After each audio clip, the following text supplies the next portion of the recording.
आज जो हमारे गेस्ट हैं यहाँ पर अभी पीछे बैक स्टेज पर, वो एक बहुत ही सक्सेसफुल एंटरप्रेन्योर है. In fact he is one of the youngest self made billionaires of India.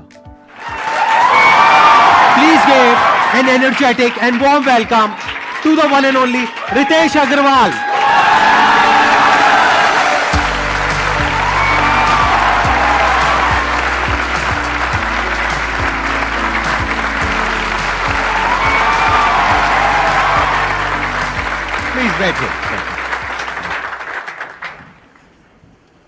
How old were you जब आपने शुरू किया था? I started at 18.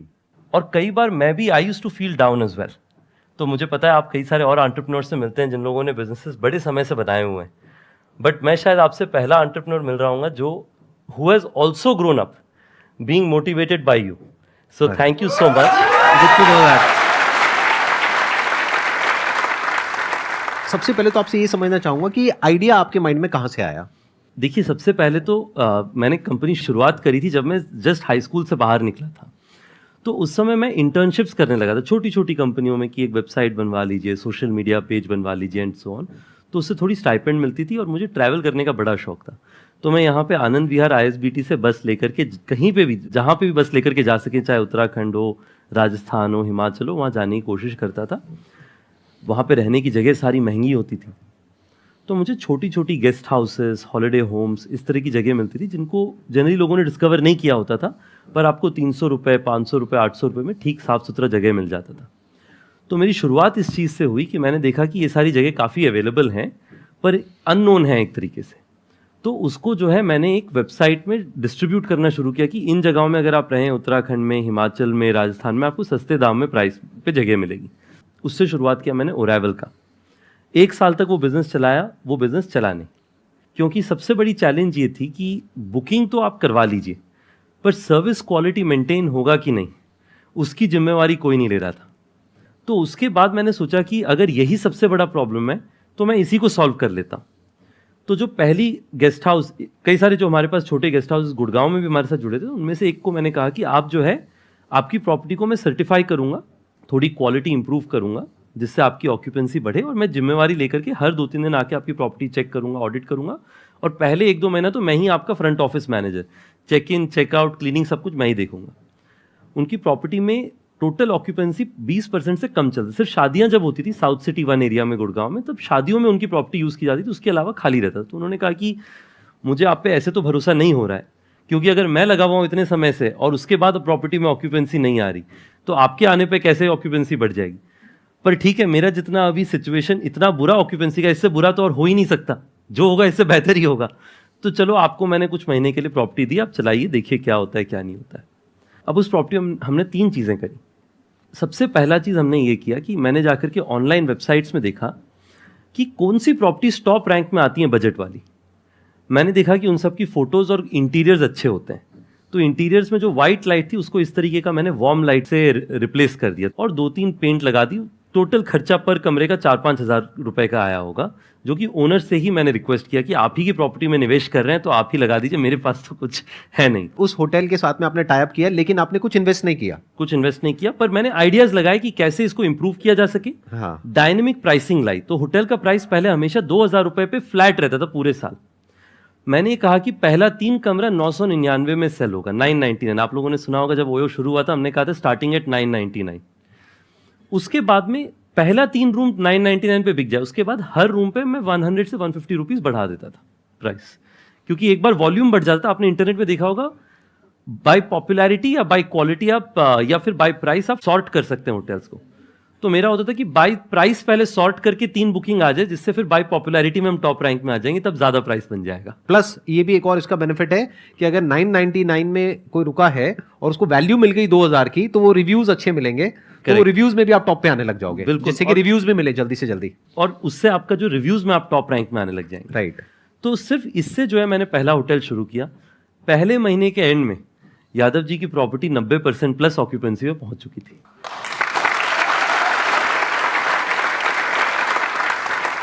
This was your first success. This was the if first we talk success. about success. First real success was this hotel getting this occupancy. और India में जो है अच्छी स्टोरी बहुत जल्दी फैलती है वर्ड ऑफ माउथ से.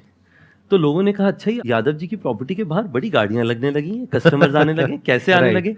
हाँ. तो लोगों ने कहा कि अब तब लोग, ओयो नई ब्रांड थी, लोग कह नहीं पाते, तो लोग कहते थे ये योयो से अटैच किया इन्होंने, हाँ, तब से इनका काम बढ़ गया understand. है। हाँ, तो लोगों ने कहा कि आप योयो से फोन करिए हाँ, और आपका होटल भर जाएगा। तो वो वर्ड ऑफ माउथ जो है, उससे हमारे वो एक होटल से आज हमारे दुनिया भर में 1,40,000 प्रॉपर्टीज हैं, जो धीरे धीरे करके हमने फिर स्केल किया।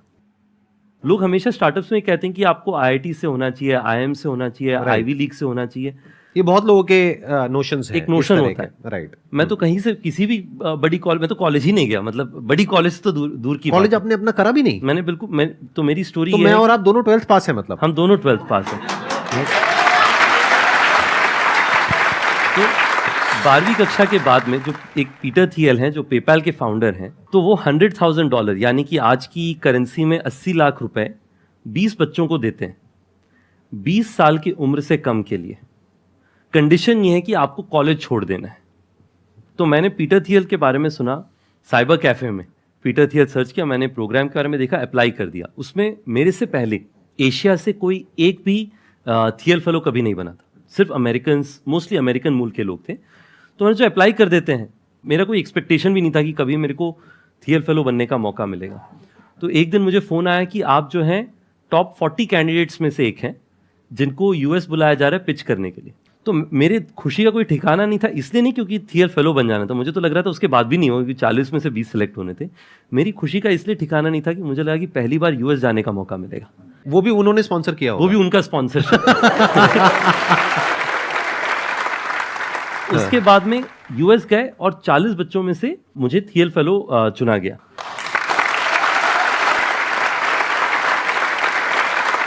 तो मतलब उस टाइम पे आपको $1 लाख मिले? $1 लाख मिले। वो मेरा पहला फंडिंग था एक तरीके से, बिना कोई स्टेक के। मैं इसके दो कारण से ये मैं आपको स्टोरी बता रहा हूँ। पहला ये है कि आपकी बैकग्राउंड क्या होती है उससे कोई फर्क नहीं पड़ता है। आप में हिम्मत है कोई चीज़ सीखने के लिए और कर दिखाने के लिए, उससे फर्क पड़ता है। और दूसरा कि आप ज़मीन में काम करने के लिए तैयार हैं कि नहीं है। क्योंकि कई बार क्या होता है, हम लोगों को ये लगता है कि अगर हम होटल के बिजनेस में हैं तो हम क्यों होटल ओनर कहीं हमें मना करके बाहर ना निकाल दे, हमें तो इस इंडस्ट्री में कुछ पता नहीं, कोई 2 सवाल पूछ लेंगे तो फेलियर हो जाएगी, रिजेक्शन हो जाएगा। उससे हमने बिल्कुल नहीं डरना है। अगर आपने स्टार्टअप करना है, उसका सबसे पहला मूल भाव ये है कि आपको अपने काम करने में शर्म नहीं आनी चाहिए। जो भी काम है, हर काम इज्जतदार है, उस पर you should be proud about it. अगर आप ये दो चीज़ करेंगे तो मुझे लगता है, एटलीस्ट मैंने ये अर्ली डेज से सीखा कि अपने काम पे इज्जत और फक्र होना चाहिए। बिल्कुल शर्म की बात नहीं है अगर आपको रिजेक्शन हो रहा है, नहीं हो रहा है। He was open for all kinds of ideas. ये बहुत बड़ी क्वालिटी है एक एंटरप्रेन्योर की। अगर आपका दिमाग काम शुरू करने से पहले ही बंद है तो एंटरप्रेन्योरशिप बिजनेस आपके लिए नहीं है। यानी you must be open for anything and everything, क्योंकि कहीं से भी अपॉर्चुनिटी आ सकती है। अब देखो ना, इनको $1 लाख कहां से आया, जो कोई सपने में भी नहीं सोच सकता। ये खुद बता रहे हैं कि उस टाइम पे एशिया से और कोई नहीं था जिसने अप्लाई किया था। यानी कि आप पहले वो इंसान बने जिसको एशिया से ये ग्रांट मिला, right? If I am not wrong. बिल्कुल। ये क्यों हो पाया? क्योंकि इन्होंने अप्लाई करने के बारे में सोचा।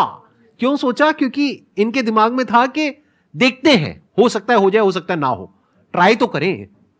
और फिर जब इन्होंने ये किया और फिर वहां से जब वो $1 लाख आया तो उसके बाद में तो सारे दरवाजे खुल गए एक तरीके से। बिल्कुल। क्योंकि जो इन्वेस्टर्स हैं उनकी भी नजरों में आप आ गए होगे, न्यूज में आए होगे। बिल्कुल। तो एकदम से जो होता है ना, एक रिकग्निशन चाहिए होता है शुरू में, क्योंकि इंडिया के अंदर कितने एंटरप्रेन्योर्स होंगे इनके जैसे, सोचो, लाखों।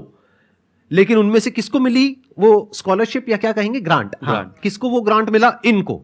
तो इमीडिएटली जो पूरी इन्वेस्टर्स की कम्युनिटी होती है उन सबकी नजरों में आ गए कि इनको ग्रांट मिला है तो जरूर कुछ ना कुछ होगा, राइट? बिल्कुल बिल्कुल। अगर आप में से किसी के भी माइंड में कोई क्वेश्चन है तो आप पूछ सकते हैं। सर, मेरा पैकिंग और डेकोरेशन का काम है। किनारे बाजार चांदनी चौक में मेरी शॉप है, और मैं चाहता हूँ ना कि उसे पार्टनरशिप के साथ किया जाए या कई सारे लोगों की टीम बना के किया जाए। लेकिन मेरे पापा ना चाहते हैं कि तू खुद ऑनरशिप कर, मतलब कि लोगों को बस एज अ एम्प्लॉय रख और ये काम कर। तो इसमें मुझे क्या करना चाहिए? मेरा सुझाव 2-3 चीज़ें। सबसे पहले तो जब मैं अपनी कंपनी शुरू कर रहा था, मुझे कई लोगों ने कहा कि रितेश, आपकी फैमिली मानेगी? मेरे जो पहले एंजल इन्वेस्टर्स थे उन्होंने एक्चुअली कहा कि मुझे आपके फादर से मिलना है, कि वो आपको काम करने देंगे, आपको कॉलेज भेज देंगे बीच में हमारे इन्वेस्टमेंट के बाद में। तो सबसे पहला मेरा सुझाव ये है कि आप अगर पार्टनर्स लेके आएंगे या टीम लेके आएंगे या क्लाइंट्स लेके आ रहे हैं तो उन्हें आपको कन्विंस करना पड़ेगा। जी सर। तो आप ये समझिए कि आपका पहला क्लाइंट या पहला पार्टनर जो है आपके फादर है। आपको अपने फादर को कन्विंस करना पड़ेगा ये कहने के लिए कि आपको पार्टनर लेकर के आना है। चैरिटी बिगिंस एट होम, ये पहला है। दूसरा, आप अपने फादर को एक बार जब कन्विंस कर लीजिए, पैरेलली आपको अच्छा पार्टनर खोजना पड़ेगा, क्योंकि आपके फादर भी अगर कहेंगे किसी को पार्टनरशिप में ले आने के लिए, तो उनको जरूरी है कि वो अच्छा पार्टनर आए जो कि आके अपना बिजनेस को 2x करे। यानी 1 और 1 11 हुआ तो 10% देने में हर्जा नहीं है, क्योंकि दोनों ही आगे बढ़ेंगे। और तीसरा जो मेरा सुझाव है कि आपके बिजनेस को जो है, आप एक ये बताइए कि कितना बड़ा आप बना सकते हैं अगर आप अपने पार्टनर्स को साथ लेकर के आए। जैसे कि शुरुआत में अगर आपका, मान लीजिए आपने फादर को कहा कि देखिए आज जो मेरे फ्लावर डेकोरेशन का काम है, साल का कितना हो जाता होगा आपका टर्नओवर लगभग? सर अभी तो फिलहाल एक्चुअली क्या है, अभी तो सिर्फ शॉप है। इससे क्या है कि मैं चाहता हूँ ना कि मतलब जब मेरे पास पार्टनर्स हो जाएंगे तो किसी वेडिंग डेकोरेशन हो गया या बर्थडे के डेकोरेशन हो गया, इनका हम ऑनलाइन पर्पज से भी वो काम कर सकते हैं, ऑर्डर ले सकते हैं। हाँ जी, ऑल ओवर दिल्ली या कर सकते हैं, और बाकी तो सप्लाई तो ऑल ओवर इंडिया ही हम करते हैं। तो सिर्फ दिल्ली में 10,000 से ज़्यादा शादी होता है। Yes sir. अगर आपको वो बिजनेस करना है तो आपको ये सोचना चाहिए कि उसके लिए आपको कौन सी स्किल्स चाहिए। आपको स्किल चाहिए कोई वेडिंग इंडस्ट्री से हो, जिसके पास एबिलिटी हो कि सारी वेडिंग हॉल्स में उनकी जान पहचान हो, जो आपको फ्लावर्स दिला सकें। Yes sir. आपको स्किल चाहिए फ्लावर सोर्सिंग में, कि आपकी मार्जिन तभी बनेगी जब आपको फ्लावर सही रेट पे मिले। और तीसरा, आपको मैनेजमेंट चाहिए, क्योंकि शादियों में अगर टाइम पे फूल नहीं लगा या फिर फूल नया नहीं लगा तो आपकी नेगेटिव मार्केटिंग हो सकती है। लोग कह सकते हैं इनसे फूल मत लीजिएगा, शादियों में थोड़ा रिस्क होता है। Yes sir. और साथ में आप एक प्लान बनाइए कि मेरे को अगले 5-10 साल के अंदर में जो है दिल्ली में हर साल 500 या 1000 शादियों में फ्लावर डेकोरेट करना है। मुझे लगता है कि आपके फादर साहब जरूर मानेंगे। यहाँ पे ये सवाल इतना इंपॉर्टेंट नहीं है कि आपको पार्टनर्स को लेकर के आना है या किसी एम्प्लॉय को ऑनबोर्ड करना है। इंपॉर्टेंट ये है कि आपकी विजन क्या है। जैसे ये कह रहे हैं ना कि अभी इन्होंने बड़े कैजुअली एक बहुत बड़ी बात बोल दी कि अगर ऑन एन एवरेज महीने की 1000 शादियां भी आ जाती हैं तो उसके लिए कितनी बड़ी टीम चाहिए, आपको कितना कुछ चाहिए, तो उसके लिए एम्प्लॉयज भी चाहिए, पार्टनर्स भी चाहिए, स्टेक होल्डर्स भी चाहिए, सब कुछ चाहिए आपको, राइट। तो इंपॉर्टेंट ये है कि आपकी विजन क्या है। ये तो इनकी विजन है, इतना बड़ा जो ये सोच पा रहे हैं, क्योंकि ये चाहे भी तो कुछ छोटा नहीं सोच सकते आज जिस लेवल पे ये है, राइट। बट आपके माइंड में क्या है वो आप ही जानते हो कि वो सच क्या है। कि आप, हो सकता है आप अपने माइंड में सोच रहे हो कि यार अभी मेरे इस दुकान से 50-60 हज़ार लाख रुपए महीने की कमाई हो जाती है, खर्चा वर्चा काट करके, अब ये करके मुझे महीने का 2-4-5 लाख रुपए भी मिल जाए तो बहुत है। तो अगर इतना ही आप सोच रहे हो, उस हिसाब से आपको लोग चाहिए। तो जैसे इन्होंने जो भी स्टेप्स बताए वो बिल्कुल परफेक्ट हैं। पहले अपने फादर को कन्विंस करिए। अगर आपके फादर मना कर रहे हैं कि पार्टनरशिप में मत करिए, तो हो सकता है उनका कुछ खराब एक्सपीरियंस रहा हो पार्टनरशिप से रिलेटेड, तो कोई रीजन हो जिस वजह से वो बोल रहे हैं। तो ये भी देखना जरूरी है कि जिसके साथ आप पार्टनरशिप करने का सोच रहे हैं, क्या उसकी विजन आपके साथ में अलाइंड हो भी रही है, नहीं हो रही है, या वो कुछ और ही सोच करके आ रहा है या आ रही है, व्हाटएवर। तो ये इंपॉर्टेंट है बिजनेस में, विजन इंपॉर्टेंट है कि आपकी विजन क्या है, कहां तक देख पा रहे हो। In fact I think, please correct me if I am wrong, आपके करियर में जो सबसे बड़ा जो टर्निंग पॉइंट रहा होगा, ये जो आप यूएस गए और आपको ग्रांट मिला, I think this must have been the biggest turning point of your life in terms of thinking big. नहीं, बिल्कुल। आई थिंक ये जो एक बहुत बढ़िया बात बता रहे हैं सर। सबसे पहले तो I fully agree with sir in saying कि आपको एक अपने तरफ से क्लियर होना चाहिए कि मैंने क्या करना है। अगर आपका एम्बिशन है एक्स, आप अगर पार्टनर को बिना एक्सपेक्टेशन सेटिंग के ले आए, like in any situation, expectation setting is most important. उनकी एक्सपेक्टेशन कुछ और है, आपकी कुछ और है, तो आपकी डेली लड़ाइयाँ होंगी। You should avoid it. तो आप एक्सपेक्टेशन सेटिंग करिए, उसके हिसाब से आप सही पार्टनर खोज पाएंगे। जो थिंकिंग बिग है, बहुत ज़रूरी चीज़ है कि मैंने हमेशा सीखा है, you are the average of 10 people around you. जिसका मतलब आपके आसपास के जो 10 लोग हैं, आप ना चाह के भी उन 10 लोगों के एवरेज बन जाते हैं। अगर आपके आसपास 10 लोग हैं जो बड़ी चीज़ें सोच रहे हैं, आप अगर छोटी सोच रहे हो, आप उनके आसपास रह के सोचते हो थोड़ा मैं भी बड़ी सोच लेता हूँ, बड़ा नहीं तो मीडियम तो सोच लेते हैं छोटे से। पर अगर आपके पास 10 लोग हैं जो लोग दिन भर ये सोच रहे हैं कि चलो मैंने कुछ मान लीजिए छुट्टी मनाने के बारे में सोचना है, तो आपके दिल में बिल्कुल छुट्टी का दिल नहीं होगा, पर फिर भी आप भी सोचेंगे थोड़ी छुट्टी मैं भी सोच लेता हूँ। तो थियल फेलोशिप पहली बार ऐसी जगह थी जहाँ पे सब लोग बड़ी सोच रहे थे। हमारी फ्लैट में एक लड़का रहता था जिसकी कंपनी ही नहीं थी। उसने आके कहा कि मुझे दुनिया की सबसे बड़ी फ्लैश स्टोरेज कंपनी बनानी है। मैंने कहा ना, इनके पास, जैसे हमारे देश में मैं कहता था मेरे को साउथ सिटी 1 का सबसे बड़ा गेस्ट हाउस बिजनेस बनाना है। लोग हंसते थे मुझ पे कि साउथ सिटी 1 में तुम्हें लगता है तुम सबसे बड़ी गेस्ट हाउस बना लोगे। ये बहुत इंपॉर्टेंट पॉइंट है जो ये बोल रहे हैं। अपनी अटेंशन को बढ़ा लो जितना बढ़ा सकते हो।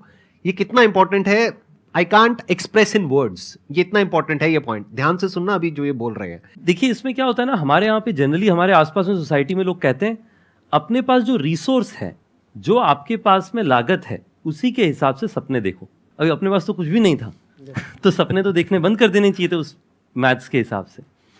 पर जब मैंने उसे देखा कि उसके पास ना कोई कंपनी है ना कोई बिजनेस है और वो दुनिया में सबसे बड़ा बिजनेस बनाना चाहता है, तो मैंने सीखा कि सपने देखने का तो कोई खर्चा ही नहीं लगता है, फ्री ऑफ कॉस्ट है। अगर आप सोच सकते हैं बड़ा, तो उसके बाद में again goes back to probability, अगर नहीं सोचे तो 100% चांस है कि आप नहीं बना पाएंगे, पर अगर सोच लिया तो शायद 1-2% चांस है कि आप बना सकते हैं। उसके बाद से मैंने भी बड़ा सोचना शुरू किया।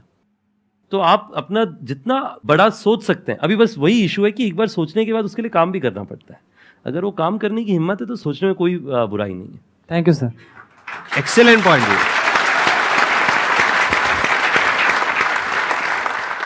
सर जैसा आपको देख के लग रहा है, जो मेरे को फील हो रहा है, आप बहुत कूलर काम पर्सन है।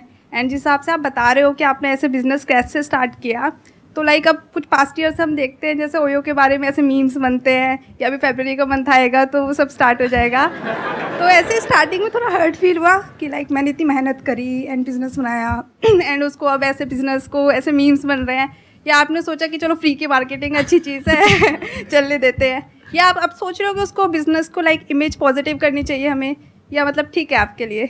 इस पे मेरे 3 डिफरेंट पर्सपेक्टिव्स हैं। अगर मैं पूरा ब्रॉडर जो है couple slash individuals same city travel उसके बारे में बताऊं, सबसे पहला तो ये है कि मैं पर्सनली जो है प्रोमिस्क्यूटी प्रमोट नहीं करता, या फिर मेरा ऐसा कोई व्यू नहीं, मुझे मतलब आई ऑल्सो डोंट प्रमोट की कोई एक्स्ट्रा मैरिटल वो। मुझे लगता है कि I have a very personal view of saying कि जो एक कॉमन इंडियन नैरेटिव है कि relationship should be built over a period of time, but वो तो मेरा पर्सनल व्यू है। हमारी कंपनी का बड़ा सिंपल प्रिंसिपल है कि हम लोग जज नहीं करते। कोई भी कस्टमर हो, अगर उनके पास लेजिटिमेट आईडी कार्ड है, ये लॉ ऑफ द लैंड कहता है कि हम उन्हें चेक इन दें और उनको बेहतर से बेहतर सर्विस एनेबल करें, और उसी पे हम लोग काम करते हैं। और इसमें आप देखेंगे कि हिस्टोरिकली बड़ी चैलेंजेस रही हैं। जैसे मैं आपको बताता हूँ, कुछ साल पहले हमारे एक कॉलीग थे, वो और उनकी वाइफ एक होटल में गए। वाइफ ने जो है सेकेंड नेम बदला नहीं था, उनका सेकेंड नेम सेम था पहले जैसा ही। तो होटल वाले ने कहा कि आप दोनों शादीशुदा हैं, इसका मैरिज सर्टिफिकेट दिखाइए, फिर हम आपको चेक इन देंगे। ओयो के पहले कई लोगों ने ऐसी एक्सपीरियंसेस सही हैं कि लोग जज करते हैं, लोग घूरते हैं लोगों को। हमारा ये ओपिनियन है कि आप चाहे कोई भी हो, अगर आप एक लेजिटिमेट पर्पज से रहने आए हैं तो हम आपको चेक इन देंगे, बट मेरा पर्सनल व्यू उसको लेकर के अलग हो सकता है। जो तीसरा है, और ये भी बहुत क्रूशियल चीज़ है, कि आज के दिन में ओयो में अगर आप देखें जो कंज्यूमर सेगमेंट है वो बहुत ब्रॉड है। आप सेम होटल में देखेंगे यंगस्टर्स होंगे, जो लोग मतलब 20, 25, 30 साल की उम्र में हैं, उसी होटल में रह रहे होंगे 50 साल 60 साल की उम्र की फैमिलीज, उसी के बगल में रह रहे होंगे कॉर्पोरेट क्लाइंट्स। और अगर आप लोग कुछ ओयो में रहें तो आपने देखा होगा कि वहाँ पे मैं कई बार होटल में खुद जाके रिसेप्शन में बैठता हूँ, चेक इन कराता हूँ आजकल भी, टू लर्न की कौन आ रहा है। It is just a fascinating experience कि हर तरीके के कस्टमर आते हैं। आज के दिन में जान के आपको खुशी होगी कि हमारा लगभग जो है 30% बिजनेस सिर्फ रिलीजियस डेस्टिनेशन जैसी जगहों से आता है। तो ओयो आपके लिए top of the mind choice होना चाहिए, यही हमारा ब्रांड का एस्पिरेशन है।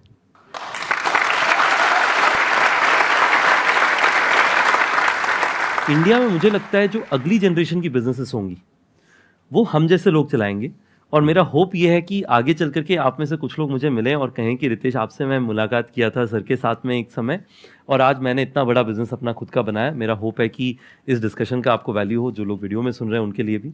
और last but not the least, मुझे ये लगता है कि इन कॉन्वर्जेशन से मुझे खुद को भी एक चीज़ सीखने को मिलती है कि to be close to your roots. जब मैं वापस अपने बारे में सोचता हूँ कि कंपनी में जब भी कुछ गलत होता है वो तब होता है जब मैं अपने रूट से बदलता हूँ। जैसे for example openness to new ideas. मैंने देखा जब भी हमारी कंपनी में कुछ गलतियाँ होती हैं तब होती हैं जब मैं नए आइडिया से ओपन होना बंद हो जाता हूँ।